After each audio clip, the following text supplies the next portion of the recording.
Thank you so much. ഈ ഒരു പാട്ട് ഇന്ന് അനി പഠിപ്പിച്ചതാണെന്ന് പറഞ്ഞപ്പോൾ ഞാൻ അതിശയം മക്കളെ നമ്മൾ ഈ പറയുമ്പോൾ ഓരോ വേദികള് പിന്നിട്ട് വന്ന വഴികള് ഇതൊക്കെ കാണുമ്പോൾ അച്ഛന് സാധിക്കാത്തത് മോള് സാധിക്കുന്നു.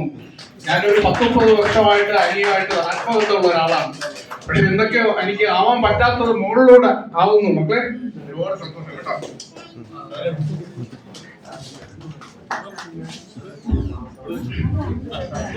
Thank you. വളരെ നല്ലൊരു ഗാനമാണ് മോളിലൂടെ കാഴ്ചവെച്ചത്. ഇനി നാളെ ലോകം അറിയുന്നൊരു ഗായികയെ മാറട്ടെ എന്ന് ആശംസിച്ചു കൊള്ളുന്നു.